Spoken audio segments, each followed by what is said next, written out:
खेड पोस्टे अंतर्गत एका खाजगी क्लासमध्ये 10वीच्या 2 मुलांमध्ये पूर्वीच्या त्यांच्या काही भांडण असेल त्याच्यावरून वाद झाला होता. त्या वादावरून एका मुलाने दुसऱ्या मुलाला चाकू मारलेला आहे. त्याच्यामध्ये एक मुलगा हा मयत झालेला आहे. असा गुन्हा घडलेला आहे.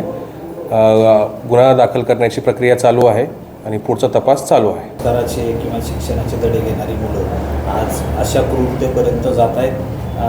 काय नागरिकांनी आणि समाजाने बोध घेतला पाहिजे यांना?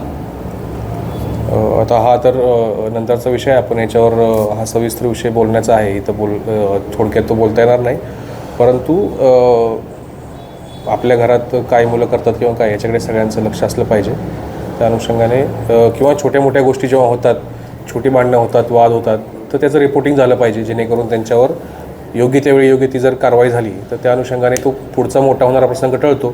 जेव्हा छोटी छोटी भांडणं होतात त्याचं रिपोर्टिंग व्हायला पाहिजे, जेणेकरून त्याच्यावर मग आपल्याला त्यावेळी जर ॲक्शन झाली, त्यावेळी समुपदेशन झालं, त्यांना समुपदेशनही करता येतं, काउन्सिलिंग करता येतं आणि त्यातून मग पुढे असे मोठे होणारे गुन्हे टळू शकतात. गुन्ह्याचा तपास जसा पुढे जाईल आणि तपासामध्ये जे निष्पन्न होईल त्यानुसार मग तपासामध्ये निष्पन्न घटनाक्रम, अगोदरच्या काय घटना घडल्या असतील, त्याच्याबद्दल कोणाला काय माहिती होतं, हे जसं माहीत होईल त्यानुसार मग आपण पुढची कारवाई करू शकतो.